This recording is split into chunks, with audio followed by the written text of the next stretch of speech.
Haleluya, puji Tuhan, salam sejahtera dalam kasih Tuhan kita Yesus Kristus. Kembali lagi Yesus kuatku hadir untuk memberkati kita melalui renungan firman Tuhan. Namun sebelum kita dengar renungan firman Tuhan, mari sama-sama kita berdoa. Bapa kami yang bertata di dalam kerajaan sorga, Bapa yang kami panggil di dalam nama Tuhan Yesus Kristus, kami bersyukur buat anugerah Tuhan yang besar dalam kehidupan kami. Kami ada, kami tahu semua karena kemurahan-Mu ya Tuhan. Terima kasih, dan saat ini kembali kami akan dengar lagi renungan firman-Mu. Tuhan terus berbicara bagi kami, Roh Kudus-Mu berikan pengertian bagi kami, sehingga firman yang kami dengar boleh kami lakukan dalam kehidupan kami ya Tuhan. Terpujilah nama-Mu Bapa yang baik, kami bersyukur kami dengar firman-Mu di dalam nama Tuhan Yesus Kristus. Haleluya, amin. Puji Tuhan. Judul renungan firman Tuhan saat ini yaitu imanmu menyelamatkannya. Puji Tuhan. Kita baca ayat yang menjadi perenungan kita pada saat ini yang terdapat di dalam Matius pasalnya yang ke-8, ayatnya yang ke-13. Matius 8 ayat yang ke-13, firman Tuhan berkata, "Lalu Yesus berkata kepada perwira itu, 'Pulanglah dan jadilah kepadamu seperti yang engkau percaya.' Maka pada saat itu juga sembuhlah hambanya." Dalam Matius 8, kalau kita pelajari dan melihat di sini, berisikan mujizat-mujizat yang dilakukan oleh Yesus, dan ada juga dituliskan di mana Yesus memberitahukan bagaimana mengikut Dia. Yang kita tahu di pasal sebelumnya, pasal 5 sampai pasal 7, berisikan khotbah Yesus di bukit. Dan setelah Yesus turun dari bukit, banyak orang berbondong-bondong mengikut Dia. Di pasal 8 ini dikatakan, dari ayat yang sudah kita baca tadi, dalam perikop ini dikisahkan tentang Yesus yang menyembuhkan hamba dari seorang perwira yang sakit lumpuh dikatakan. Dan dikatakan juga bahwa hamba itu sangat menderita. Kalau kita baca dari kisah ini, ada hal yang menarik yang dapat kita pelajari, di mana seorang perwira ini datang kepada Yesus untuk kesembuhan dari hambanya. Seringkali kita manusia datang kepada seseorang yang kita bisa katakan bahwa dia sanggup menolong kita itu saat diri kitanya yang membutuhkan pertolongan. Kita yang butuh, maka kita datang. Tetapi berbeda dengan perwira ini. Ia datang pada Yesus untuk kesembuhan dari hambanya. Dan kita melihat hasilnya dari ayat pokok yang sudah kita baca tadi, bahwa hambanya itu pun sembuh di ayat 13 tadi. Iman perwira kepada Yesus dapat menyelamatkan hambanya. Bahkan Yesus pun dikatakan di ayat 10, Yesus pun terheran, dan Yesus akui bahwa iman sebesar ini tidak pernah Yesus jumpai. Kalau kita baca satu perikop ini dari ayatnya yang ke-5 sampai ayat yang ke-13, ada beberapa hal yang dapat kita pelajari bersama, kita ambil dari iman perwira ini, yang dikatakan iman perwira yang dapat menyelamatkan hambanya. Ada beberapa hal yang dapat kita pelajari bersama. Yang pertama, yaitu perlu mendengar tentang Yesus. Kalau kita baca di dalam Lukas pasalnya 7 ayatnya yang ke-2 sampai ayat yang ke-3. Firman Tuhan katakan, "Di situ ada seorang perwira yang mempunyai seorang hamba yang sangat dihargainya. Hamba itu sedang sakit keras dan hampir mati.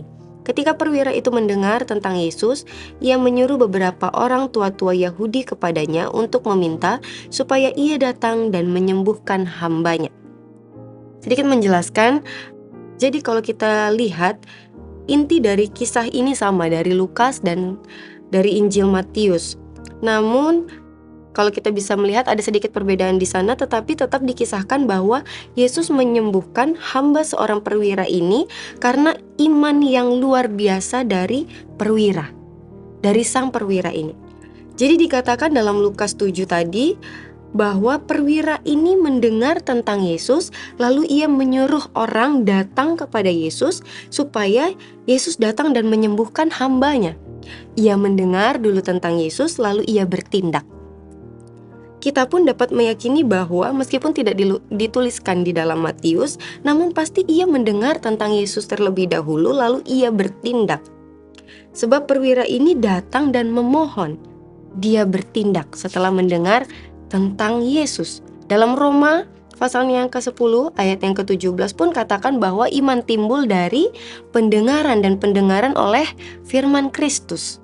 Jadi iman yang dapat menyelamatkan orang lain diperlukan terlebih dahulu, yaitu mendengar tentang Yesus.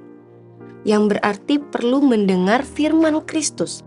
Sebab iman itu bisa timbul atau iman itu ada karena kita sudah mendengar, karena kita mendengar firman Kristus. Iman kita, imanmu dapat menyelamatkan orang lain juga yang mungkin saat ini mereka sedang menderita, tapi dasarnya firman Tuhan. Dan yang kedua, perlu merendahkan diri.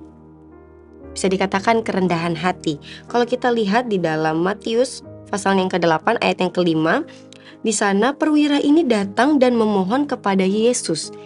Ayat 5, ketika Yesus masuk ke Kapernaum, datanglah seorang perwira mendapatkan dia dan memohon kepadanya. Kata memohon di sini kalau kita lihat artinya juga sama dengan meminta. Terjemahan lain juga katakan minta tolong, memohon dengan sangat. Jadi bukan untuk pribadinya perwira ini, tetapi untuk hambanya, dia memohon dengan sangat untuk kesembuhan hambanya. Iman yang menyelamatkan, di dalamnya ada kerendahan hati, mau datang memohon dengan sangat. Seorang perwira mau memohon dengan sangat untuk hambanya yang sedang sakit. Ada kerendahan hati untuk mau datang memohon. Memohon pada Yesus berarti kalau kerendahan hati bisa dikatakan merasa diri kita itu tidak mampu tanpa Tuhan, menyadari keterbatasan kita, maka kita mau datang sama Tuhan. Semakin rendah hati seseorang, semakin besar iman pada Yesus. Iman yang dapat menyelamatkan orang lain. Dasarnya di dalamnya perlu ada kerendahan hati. Matius 8 ayat 1-4, kalau kita bisa lihat juga di sana ada seseorang yang sakit kusta datang pada Yesus. Dan di situ dikatakan dia datang sujud menyembah dia. Dan ia katakan, "Tuan, jika Tuan mau, Tuan dapat mentahirkan aku." Dia sujud menyembah, bahkan dikatakan jika Tuan mau, Tuhan dapat mentahirkan aku. Iman yang dapat menyelamatkan, di dalamnya perlu ada kerendahan hati. Dan selanjutnya, iman perwira yang dapat menyelamatkan hambanya yang dapat kita pelajari bersama. Yang ketiga yaitu perlu percaya kuasa Tuhan. Kita bisa lihat di ayatnya yang ke-8 sampai ayatnya yang ke-9 dari Matius 8. Ayat 8 dikatakan di sana, katakan saja sepatah kata, maka dikatakan hambaku ini akan sembuh. Perwira ini mempunyai keyakinan, dia percaya bahwa Yesus bisa menyembuhkan dengan mengucapkan sepatah kata saja. Terkadang kita ketika butuh pertolongan seseorang, maunya kita ketemu langsung, interaksi langsung. Rasanya tidak puas atau bahkan kita tidak percaya kalau tidak secara langsung. Tetapi berbeda dengan perwira ini. Seperti yang awal tadi saya katakan di ayat yang ke-10, Yesus pun terheran akan iman dari perwira ini. Imannya sangat kuat. Dalam Ibrani 11 ayatnya yang ke-1, firman Tuhan katakan, iman adalah dasar dari segala sesuatu yang kita harapkan dan bukti dari segala sesuatu yang tidak kita lihat. Kita belum lihat apa yang terjadi, tetapi kita memilih untuk tetap percaya. Jadi, kita dikatakan orang yang beriman tidak hanya sampai bisa disebut beriman, tapi perlu disertai dengan perbuatan-perbuatan itu. Iman tanpa perbuatan adalah mati. Di dalam Yakobus 2 ayat 26 di sana dikatakan. Jadi firman Tuhan hari ini mengingatkan kita orang beriman dapat juga membantu orang lain, menyelamatkan orang lain dari kesusahan mereka. Tapi perlu didasari dengan firman Tuhan, kerendahan hati, dan percaya akan kuasa Tuhan. Maka Tuhan terus akan menyatakan pertolongannya bagi kita. Puji Tuhan, amin buat kebenaran firman Tuhan. Mari kita sama-sama berdoa.